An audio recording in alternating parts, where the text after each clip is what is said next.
Today we had an amazing day in the western side of the archipelago. We started early in the mornings where hundreds of common dolphins appear.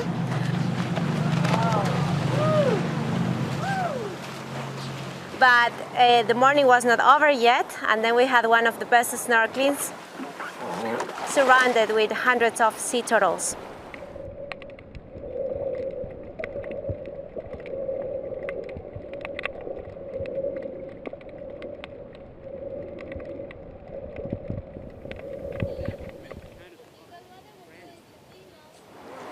In the afternoon, we came to visit the most pristine island of the archipelago, Fernandina. This is always a magical place.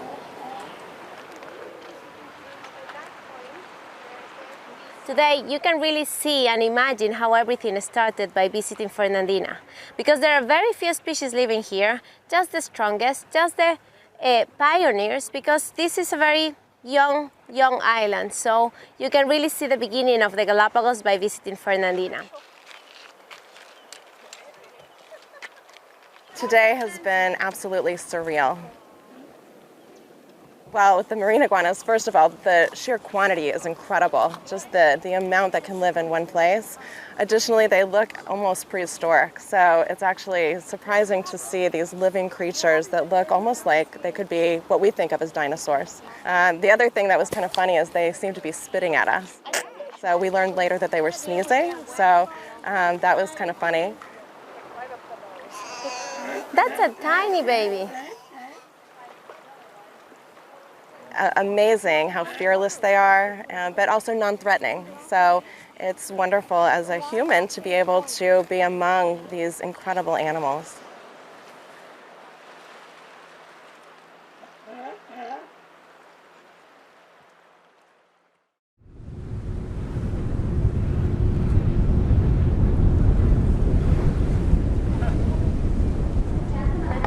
Are all outside and enjoying this eruption. We haven't gotten any official news from the park or the Chariry Research Station. I'm going to call them. Maybe they know exactly where the eruption is, maybe on the other side of Fernandina. Maybe it's inside the caldera, but let's enjoy it the way it is right now. This is something that doesn't happen all the time. And we'll give you more details as soon as we have it. Thank you.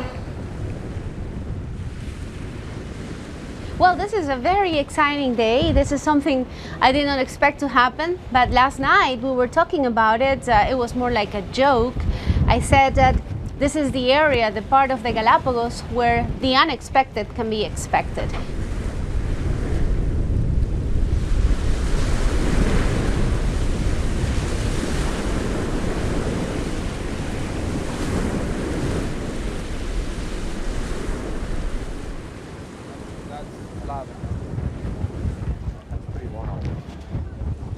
So it's another light source right there.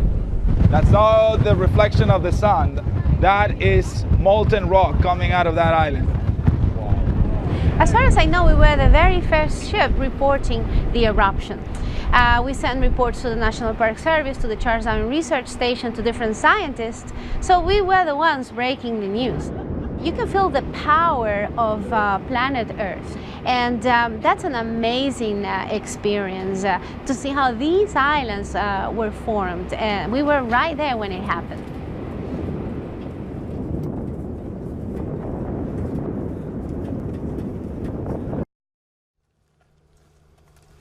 We are on the beautiful lava rocks of Fernandina Island on Christmas morning. It is very different from the snow. Everything is black and hard. Oh man, this lizard was eating this cricket. It was huge. It jumped at it and it was very impressive. So look, the big male over there, and just in front we have the female. Oh, look, he's doing the push-ups in order to attract the female. Also, they feed on small flies and flowers as well.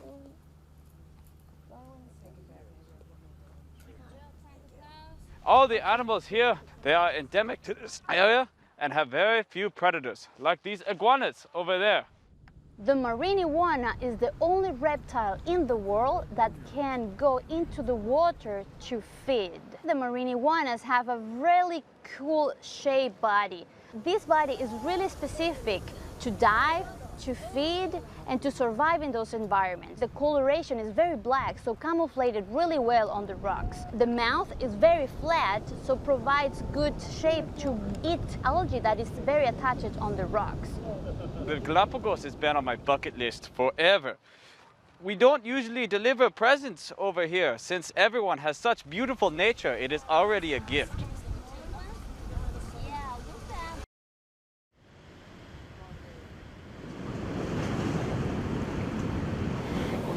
My name is Madison and I'm from Dallas, Texas.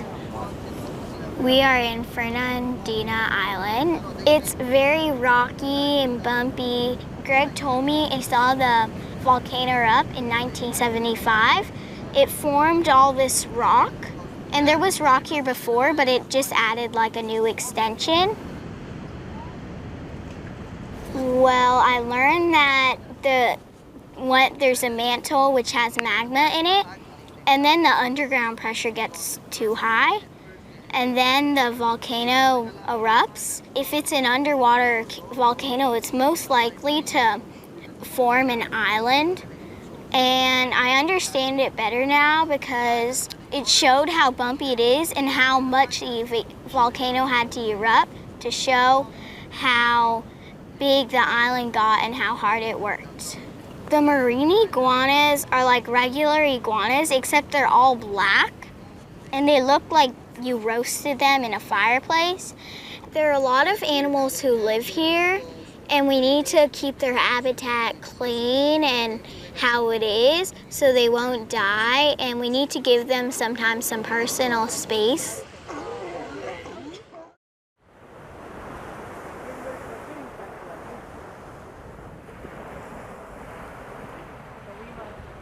My name is Joe Silva. I come from Sacramento, California, and this is my first trip. I've been amazed every day by the nearness of the animals. I had heard about it all my life and couldn't believe you could get that close. Lots of iguanas, lots of sea lions.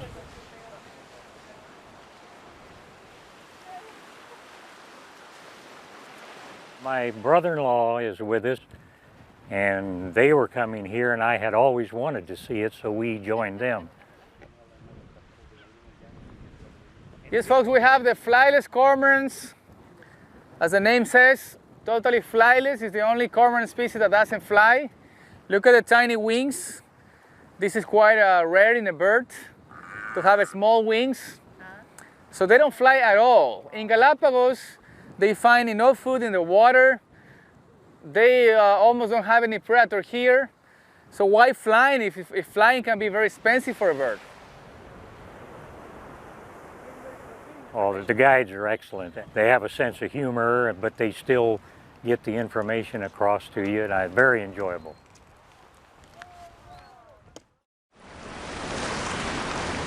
Okay, have you seen already how many marine iguanas are there? They're all over the place. This is Fernandina Island. You're going to love it. This is, as I mentioned before, the youngest island we have. But apart from that, this is the most pristine island we have in the Galapagos, which means you have been hearing about introduced species. Well, we don't have introduced species here. What will be an introduced species? A dog? For example, okay, thank you.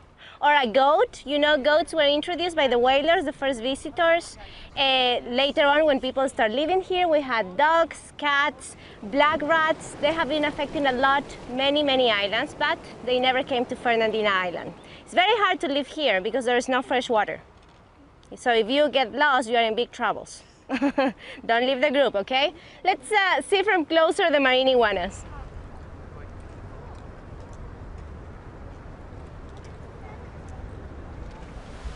Okay, so I was mentioning iguanas, they mate in December, January.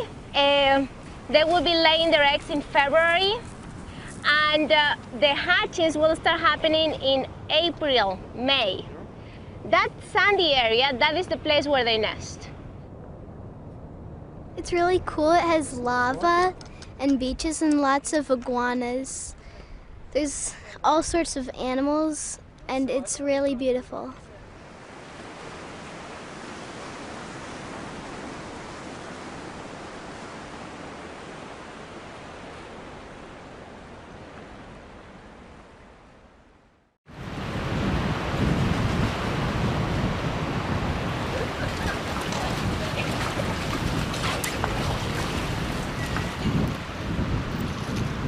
We are in the westernmost part of the Galápagos, which is known as Fernandina Island and Isabella Island. This morning we have the opportunity to be walking in one of the largest populations of marine iguanas.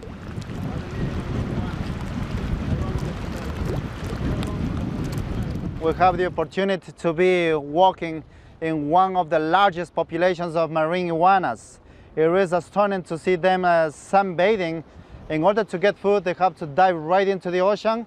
And the reason you see them sunbathing is because they need to gain body temperature in order to accomplish their own metabolism.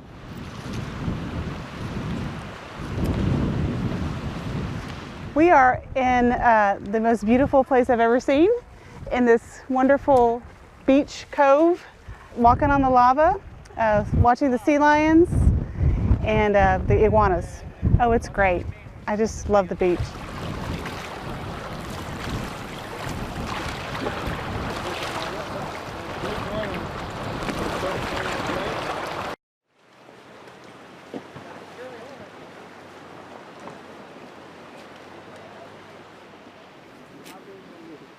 I'm Kate Dixon, and I'm from Connecticut.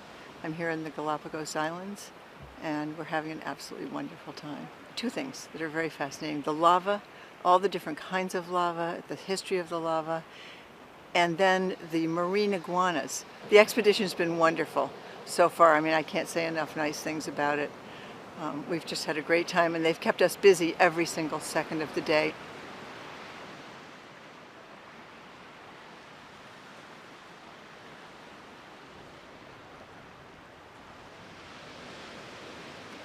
Hi, I'm Maura. Hi, I'm Richard. We're from Maryland, and we're visiting the Galapagos. The hike has been absolutely phenomenal. We're on volcanic rock and seeing lots of iguanas and cormorants and sea lions and crabs, and lots of them. It's been a terrific expedition.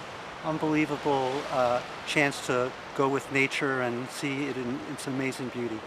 I mean, it's almost as nature at its very beginning, and nature that is untouched, and animals that have no fear of humans because they have no reason to be, and there's probably no place like it on Earth.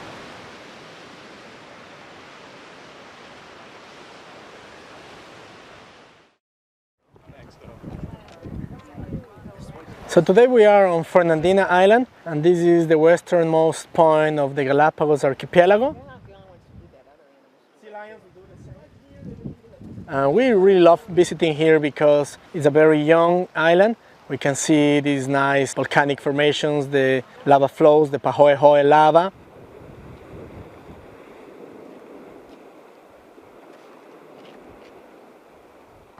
I have never walked on lava. Things I was noticing, I loved the textures of the lava and the color. The whole island is like that. It looks desolate, and it is anything but.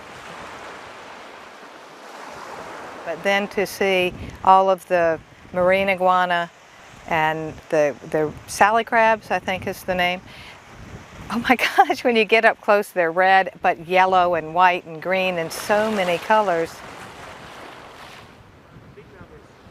What an amazing life-changing experience coming to the Galapagos has been. It is a dream come true.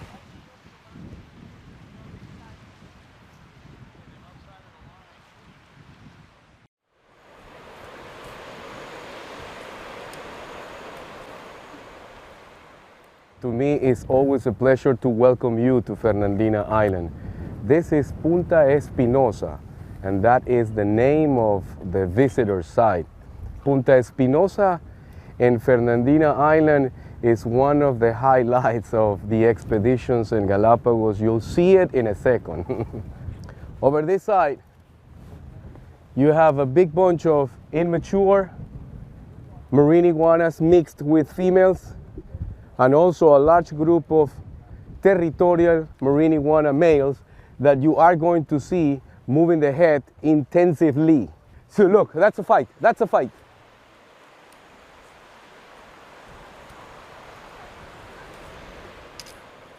I'm Bird Archer, I'm from Toronto.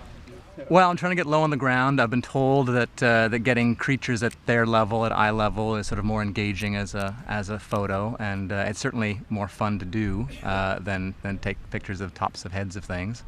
And it's kind of more challenging. If you want to get a crab at its own level, you kind of have to get into a little nook or a crevice and be very still and very slow, and it's kind of fun. And these iguanas, they're very accommodating. They'll come right up to you and lick your lens.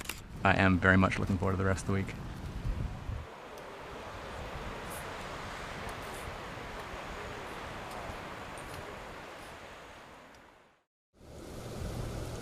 Well, this morning we are landing Fernandina Island, one of the pristine islands of the Galapagos, and we will visit Espinosa Point. It's one of the most interesting and beautiful sites here in the Galapagos Islands. Today we are looking at many marine iguanas. Actually, Espinosa Point is one of the places where we have the highest population of marine iguanas in the whole Galapagos Islands, because here there's lots of algae that thrives very well. This is a very young island. Fernandina has less than 300,000 years.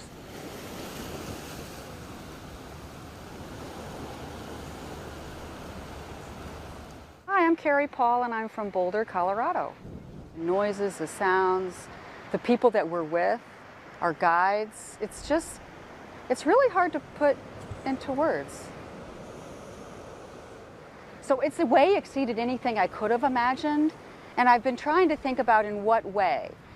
It's the accessibility of the animals. I mean, it's hard to realize how frequently you see the mating behavior, and all of these images that we've seen prior to coming, you think it might be a rare happening, but it's not. You see it all the time. So that's amazing. And then all the different species that are in the same small little area, and they're coexisting peacefully. And obviously that's adaptation and evolution right in front of us, but it's absolutely exceeded my expectations by far on all levels.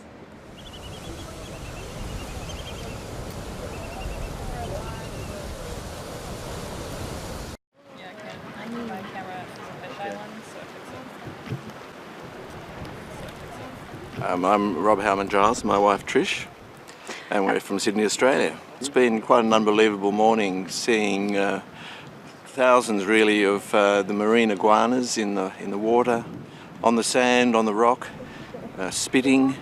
The marine iguana, I think the way they pile up on one another and are just very happy not to move and are totally unafraid of human beings. Yes, when they're lying there just absorbing the sun, they sort of get some quite unusual and humorous expressions on their faces, but yeah, quite an unbelievable type of creature. And we saw several large cormorants, the flightless cormorants, and some of them pursuing one another amorously. And we saw the large blue heron. It's just been really just an extraordinary morning. It's just been amazing, an amazing morning.